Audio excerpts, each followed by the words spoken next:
the small town of Harpalpur in Chhatarpur district of Madhya Pradesh, at least 40 unregistered schools have mushroomed to cater almost exclusively to the children of migrant laborers. Today, I am at one such school.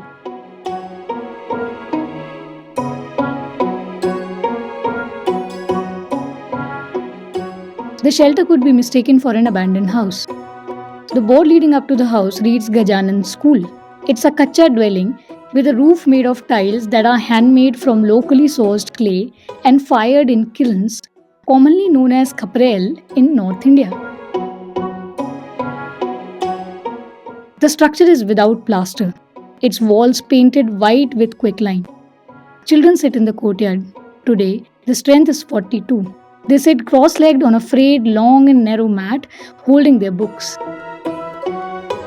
Hi, I'm Sneha Richarya and you are listening to the Migration Story Podcast. This is the second episode of the two-part series on migration in Bundelkhand. While reporting for the first part of this series, I came across the stories of aging parents left behind as their children migrate to cities in search of work. To learn more about the challenges faced by these elders, be sure to check out the first episode. Now, migration for work doesn't just mean leaving behind parents, it also means leaving behind children. But for families without elderly relatives, who takes care of the children left behind in the villages? In the Bundelkhand region, the fallout of migration has led to the rise of schools for children of migrant laborers. In this episode, I investigate the rise of makeshift schools for the children of migrant laborers in Bundelkhand. These makeshift schools are run by locals, often in small rooms within their homes, just like you see small general stores in the lanes of Indian small towns. These supposed schools offer basic education to the children of migrant laborers as their families move between cities in search of work. This is Bhaskar Narayan, a former journalist who has worked in Bundelkhand for more than 25 years. Bundelkhand का एक सामाजिक ताना बाना जो है वो भी ऐसा है जो पलायन के लिए मजबूर करता है, क्योंकि बुंदेलखंड में जो सामाजिक ताना बाना है वो घरेलू कुटीर उद्योग पर आधारित था। पहले लोहे का काम करता था, बढ़ई लकड़ी का काम करता था, जुलाहा कपड़े बुनता था। तो कुटीर उद्योग और घरेलू उद्योग ख़त्म होने के बाद बुंदेलखंड में बेरोजगारी बहुत तेज़ी से फैली है। चूँकि कहने में बड़ा अच्छा लगता है कि शिक्षा और शिक्षित होना आदमी को होना चाहिए, लेकिन बुंदेलखंड में जब रोटी की समस्या हो तो पढ़ना बड़ी मजबूरी है। तो यहाँ शिक्षा का स्तर जो है बहुत कम है। शिक्षा का स्तर कम होने के कारण लोगों को पलायन के बाद भी महानगरों में बहुत सब काम करने पड़ते हैं, जिसमें जीवन जोखिम में उनको डालना पड़ता है।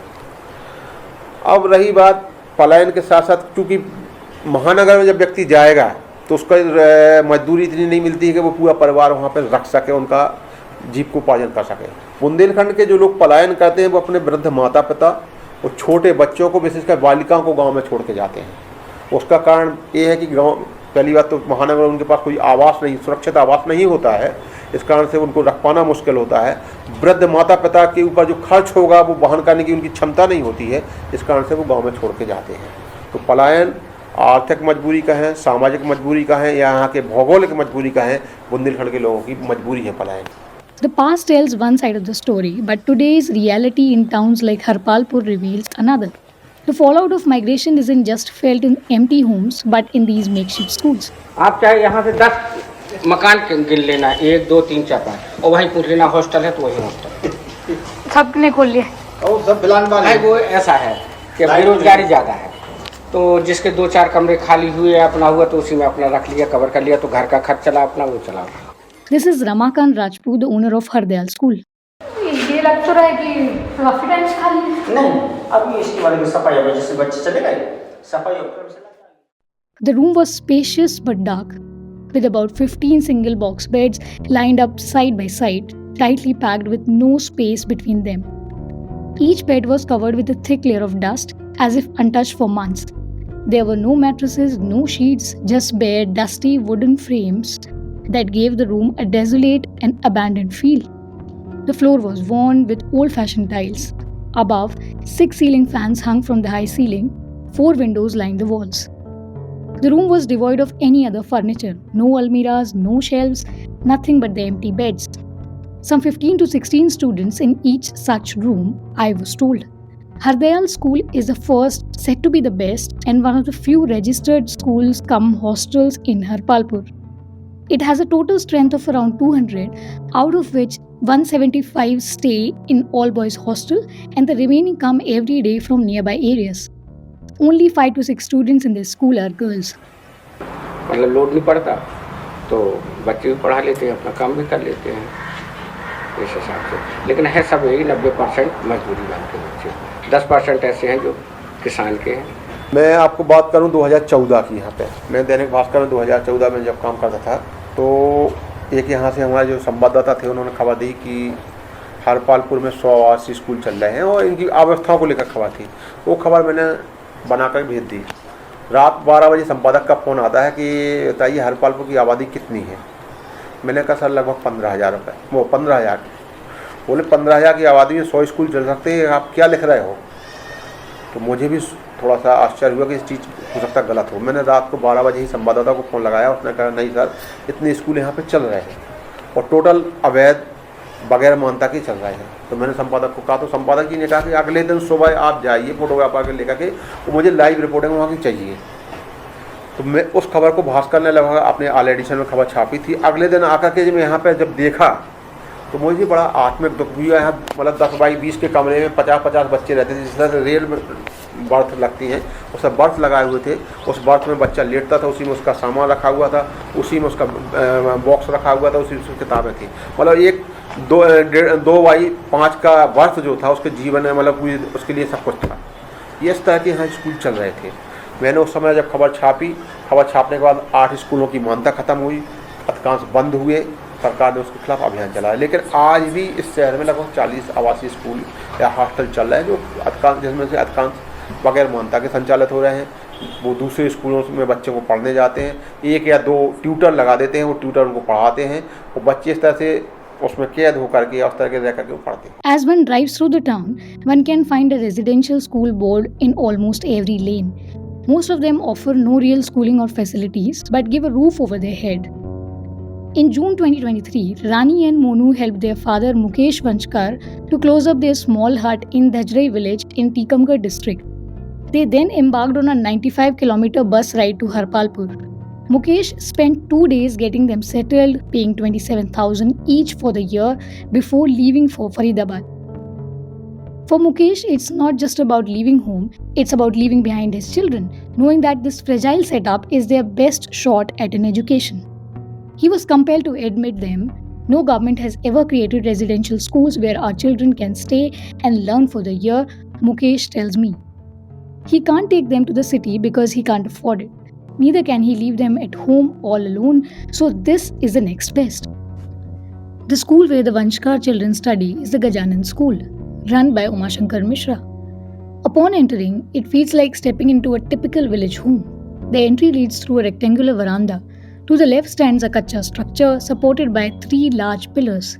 The space resembles a storeroom crammed with a wooden bed, a discarded cooler, numerous mattresses, some clothes, an aluminium bed, old curtains, and an assortment of utensils. A mud stove sits in one corner. I was told that classes used to be conducted here. Now the classes are scattered across different rooms, each of which also look deserted. A narrow staircase leads up to the hostel rooms, which seem incomplete with bare, unplastered walls and no paint. In each room, 5 or 6 wooden beds are lined up side by side, all covered in a thick layer of dust. The rooms have no fans, there's no peon and no warden. Students study, but most of their day is daily chores. Each one of them washes dishes, cleans clothes, and sweeps the premises. Mishra is fully aware of the state of things. I don't offer VIP facilities, he says. परेशान करने के लिए तो ऐसा है कि जब आ जाते हैं कभी कभार ये कागज दिखाओ वो कागज दिखाओ, दिखाते दिखाते कागज की पूर्ति तो कभी हो नहीं पाती। आपके यहाँ ये शौचालय बना हुआ है तो उसमें वो नल से पानी नहीं आ रहा है, उसमें ऐसी व्यवस्था तो नहीं, टाल्स नहीं लगा है, क्या कुछ भी कह सकते हैं। कौन लोग आते हैं? हाँ, वही शिक्षक विभाग के आते हैं। तो फिर आप क्या करते होंगे? नहीं, उनको दिखाते हैं कि हमारी स्कूल की व्यवस्था के हिसाब से है, ये है, रूम है, पंखे हैं। चलो भाई फर्नीचर नहीं है तो बैठने के लिए फट्टी तो है ही, खाली तो नहीं बैठे हैं। बच्चे सेपरेट हैं, ये तो नहीं कि मार्केट में निकल रहे, रोड के ऊपर जा रहे, बाहर निकल रहे, या बच्चा आया फिर ये खुला नहीं है, ये बताते हैं उनको। और इतना ही है हमारे यहाँ। अब जो आप जानो मानता रद्द करना है तो रद्द के लिए लिख दो भाई, क्या बिल्डिंग थोड़ी मकान थोड़ी छुड़ा ले जाओगे, रद्द हो जाएगी तो स्कूल ही बंद हो जाएगा और क्या हो जाएगा। Mishra, the sole caretaker cum principal of the Gajanan school, admits that it has no registration and no affiliation as a residential school. But this doesn't matter. I am affectionate towards children and I have a passion for teaching. That is enough, he says. These schools have an overarching pull, the promise of a better life. The laborers who work all their life don't want their children to have a similar fate. Mishra says that this has now become a business for everyone in the town. English की चल रही आंधी है। English के नाम से school खोल लो, कुछ भी ना पढ़ाएं, चाहे कुछ भी ना करें, खूब महंगी महंगी पुस्तकें बेचो, उनको महंगी महंगी ड्रेस हैं, थर्मस, सब VIP फोकस दिखा दो।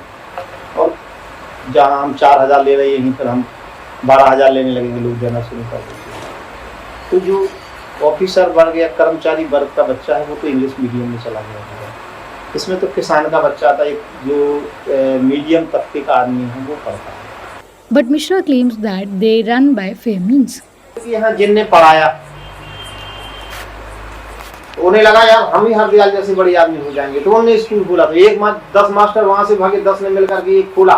फिर साझेदारी नहीं चली तो 10 में से लड़ाई हुई, तो फिर उसमें से 4, एक स्कूल के 2 हुए, 2 के 4 हुए, फिर वो डिवाइड होते होते फिर उनने मास्टर स्टाफ, तो जैसे मेरे यहाँ स्टाफ लगाए, मेरे स्कूल से टूट करके 4 स्कूल का बल्कि 10 स्कूल नहीं बन गए। एक जो द्विवेदी जी आपके पार्टनर थे वो बता रहे थे अभी। हाँ, तो मेरे सबसे पहले मेरे यहाँ आए थे।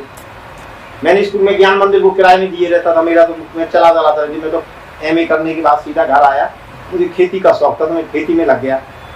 खेती का शौक था मुझे, मैंने कई गुना मेहनत कर, मेहनत से मैं डरता, आज भी नहीं डरता हूँ। जब फ्री टाइम में होता तो खेती में ही टाइम देता हूँ। तो उस समय मैंने आके खोला तो ये सब मेरे यहाँ आए, लग गए मेरे यहाँ। 3 साल पढ़ाने के बाद ये सब मेरे यहाँ से भगे, एक स्कूल खोला जा करके, सब पूरा स्टाफ ही ले गए, कार की पूरा स्टाफ को लालच दे के ले गए। सब लोग जितना कमाएंगे मिल बांट के, कमाना क्या है।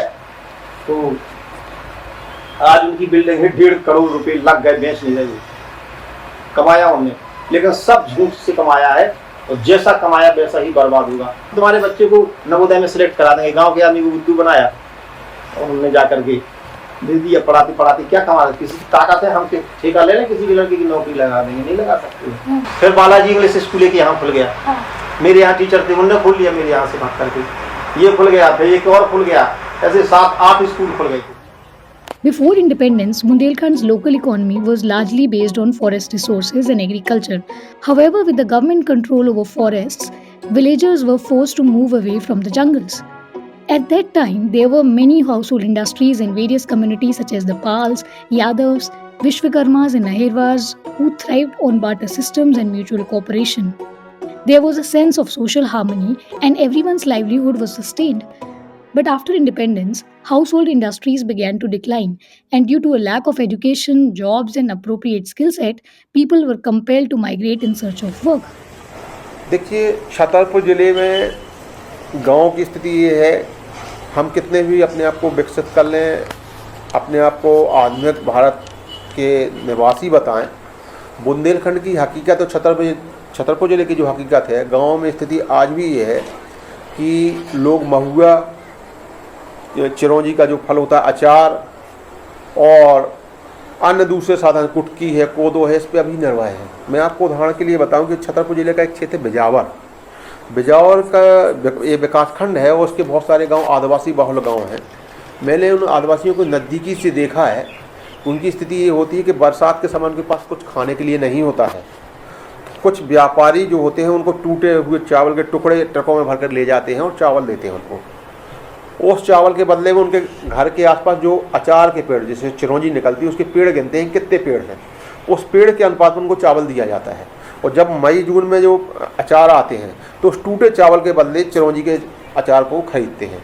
मतलब 1000 रुपये वाली चिरौंजी मजबूर, क्योंकि पेट भरना है आदिवासी को, तो वो 100-50 रुपये किलो में, मतलब चावल तो 25 रुपये किलो वाले में भी वो बेचने को मजबूर होता है। दूसरा, महुआ का भी यही होता है कि महुआ के अनुपात में ही उनको चावल मिलता है। ठंडियों की बात करें, मैंने अपनी आँखों से देखा है इस बुंदेलखंड में कि पहनने के लिए लोगों के पास कपड़े नहीं होते, बच्चों के पास कपड़े नहीं होते हैं, तो महिलाएं बेचारी मजबूरी करती हैं कि घर के बाहर रात में आग जलाती हैं, वो अपनी साड़ी से अपने बच्चों को ढक देती हैं और बगैर साड़ी के बाकी कपड़े पहने हुए वो रात आग के सहारे काटती हैं। मैंने अपनी आंखों से बुंदेलखंड के छतरपुर जिले के गाँव में स्थिति देखी है। वो आज भी सरकारी योजनाएं तमाम जो भी कह रही हूँ, लेकिन जिसको अगर बुंदेलखंड की हकीकत देखना है तो बिजावर क्षेत्र के भैंसकार है और जैतपुर है, सुनवानी है, ये तमाम छोटे छोटे गाँव में जाकर के वास्तविक बुंदेलखंड देख सकते हैं। लगभग 90 के दशक तक अपन बात करें, संयुक्त परिवार की प्रथा बड़ी मजबूती के साथ चलती रही। काका, दादा, चाचा, मतलब यहाँ जो थे बड़े कच्चे मकान हैं गाँव में थे, लेकिन एक कच्चे मकान में लगभग 20 से 25-30 लोगों का परिवार निवास करता था और बड़े पारिवारिक सामाजिक सद्भाव के साथ सब लोग रहते थे और सामाजिक तानाबाना बड़ा मजबूत था यहाँ का। लेकिन चूँकि जब पलायन किया, महानगर में व्यक्ति गया, उसने वहाँ की अपनी एकल परिवार की पद्धति को देखा, पड़ोसी से मतलब ना होना उसने वहाँ महसूस किया, या जो कहें कि जो वर्तमान में आर्थिक